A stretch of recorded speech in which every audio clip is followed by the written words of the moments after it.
All right, everybody, it's Matt Sarmiento Motorsports. Hope you guys are liking the videos. Please like and subscribe. We've been super busy over here, working away. Had a lot going on. We also had a, unfortunately, natural disaster with Hurricane Ian. So, we got a lot going on. In fact, we're even running the dyno trailer on generator right now because literally I used all the cords I had to help people. One of them was over at my uncle's, other stuff. So, we're in a time of disaster. So, anyways, it's all good. So, we're here. We're running it. I had a lot of people asking, my personal, about big three and pump gas to race gas, and I know the answer. Does race gas always make it so much faster? And the answer to that is, well, really, no. Actually, if it's a stock engine, you have to. Race gas is designed for your compression, what you have done to the engine. That's why they say you need to run a minimum of pump 91 or premium 91. 93 is acceptable. It's fine. The octane level because of the compression ratio. And legit, I did complete 2 custom maps for this machine back here, my 2022 YZ 450 SE. You guys already know it, and it's actually pretty impressive what I got going on here. So we're gonna take a look at some of the graphing, and literally, I did play it as much as possible. I made a full custom tune on. In fact, we'll go over to the laptop side on map 9. Come back over to my mouse cursor. Map 9, that is for pump gas. Map 10 is for race gas, for Sunoco 110. Okay, they are different. Clearly, even the timing, obviously, because they're different fuels. So, what does that entail? The best pass, the best run I can get was pass on run 15, and literally about, I believe, 16 or 17. I played a few other numbers, and I was actually starting to go down. So I went back, it was fine, and that switched over to race fuel. Thankfully, because I already had the map created, then it was just coming down to tailoring it for race gas. So red line is pump gas, blue line is race gas. Sunoco 110, all right? I'm not a good drawing person, but definitely to me, the red line looks a lot smoother, doesn't it? That means that engine performs better. However, don't get me wrong, like on a long race, will the Sunoco 110, stay at this, kind of power and torque? Yes, because it runs cooler. However, does it mean you're going to gain significant? No, I mean, it gained a little bit of torque, but pump gas had more horsepower. So you could dice it up however you want, so to speak. Me personally, if you're somebody who's racing it and you're looking for it to just stay thermally cooler, especially on jumps like that, trail riding, definitely pump gas. There's no reason to be running race gas. I'd be running pump gas all day. The engine developed literally almost identically the same. In fact, a little wavy on the top. Once we got to like 8,000 and up, all the way to the rev limiter on the race gas. So, if I was a person that's going to use it just for racing, yes, I'd use the race gas because the engine's going to run cooler for longer. And when I mean racing, anybody who's never raced for that, so those are a thing about racing. That means, you're actually attacking corners, you're attacking jumps, you're racing, you're giving it, the beans, so to speak. Anybody who knows, who's been getting, into racing, there's a lot, going on. And thankfully, we have a lot of guys that are starting to come up into it, which are seeing that, so keeping the sport alive. Trail riding, there's no way I'd just run pump gas personally. The race gas is going to be cleaner, the valve train is going to be cleaner, so, that's what you're paying for. You're not obviously getting performance gains. By no means at all. In fact, there's even a little bit of a dip here for the race gas, and then it's wavy where the pump gas, the red line, is really, really rockety smooth. In fact, on the torque side of it, it actually bumps up in torque a little bit better. And I personally feel that's a lot more consistent. I see that red line up over the blue more, and then all the way where it rolls over, where it starts to intersect. The horsepower and torque lines intersect each other, a little past 8,000, so like 8,100, but really like 8,000 RPMs. And the pump gas is actually leading the race gas on torque. That to me is a huge important thing. So, and then just to recap real quick, this motor is completely stock. Stock. I mean, I'm talking about bone stock. I mean, we could put a bet it's so stock. Whatever you want. Motor's completely stock. No clutch work. No valve work. no piston work, stock head. So we're getting it, and it's, you know, running really healthy. I mean, can I squeeze it more to get more out of it? Yes, but then we're getting into the unhealthy. We're in the healthy zone of it. Perfect, fine. Personally, if you're looking for more power now at this point, now we're starting looking at clutch, supported head, first supported head, piston. We want to see that race gas shine. We need to up the compression and up the head flow. All right. The machine has a FCI intake, full RP exhaust, vortex. That is the only power upgrades done to it. So big three with tuning. So there you go. So I mean, now clearly this is way better than what bone stock is on these on this guy. So in fact, I did now a separate run for that. So now we're up to 30. And let's see where we are. We open this guy up. So we're at literally 60 passes on this machine. If I remember right, this should have been the very first, very first pass in the beginning. So very first bone stock, completely out of the box. Just grab it, drop it in from the showroom floor, and that's how pathetic it is. So that is a huge jump up in performance and power. And then even as we've had some other videos just showing without tuning, you know, we're in the lower 40s. So tuning obviously jumps that up quite a bit. So now we're almost gaining into the 50s. Good torque numbers. I did a build just recently where, you know, had the actual piston, and just literally a stock head, stock cams, and I was able to see right there in the mid 48, like 40 and a half and 32 torque. But using race gas with the appropriate amount of compression, not a crazy amount, but appropriate amount of compression to supply the fuel. So here you go. Here are some of our results from showroom, pathetic, to now at least having tuned maps specific to this exhaust, and I also have tuned maps specific for the R5. So I've been focusing on that. The Rossier and the RP, honest to God truth, have been the leaders. Not just in the performance aspect, the power development, the torque. So got to give it to them. The RP exhaust, the Rossier R5, killing it out there. The DASA is a third, but I mean, I wish they would pull it. The DASA Pro, I wish they'd pull it in closer to be like a more of a competitive third. They're not a bad third. They're still making it good. So, but they are much better than obviously other competitors, or if you want to say competitors. That's just my opinion. So please don't shoot.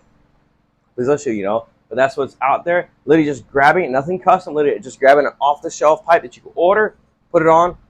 That's it. You're not asking for some special stuff, some pro stuff, whatever, some special exhaust that the public can't get. This is the off-the-shelf what we can get, and it's performing, doing well. The numbers are there. Can't say nothing bad to that. Clearly a huge gap difference from stock showroom to now, on dyno with making the numbers. So that's a huge difference. I mean, definitely also a huge deal, with the Vortex giving us the rev power, carrying the power much further. But I mean, look at where that horsepower gap is to there. That's significant. That'll make you cry, literally. So, all right. So, had a little epiphany there. I want to think about, when we signed off there, then I'd merge another clip in on this video. I already had the feeling. I started thinking about it. I was like, I got the feeling people are going to ask me, I know you can make, power on race fuel, but just what fuel? So, figured let's go to now the next level extreme. So we did kind of like the this versus that. So 93 should be the best power I made on pass 15, 47.54 max horsepower. Max torque was 30.6. Fair enough. That's pump 93 versus Sunoco 110. So, and the Sunoco 110, not terrible.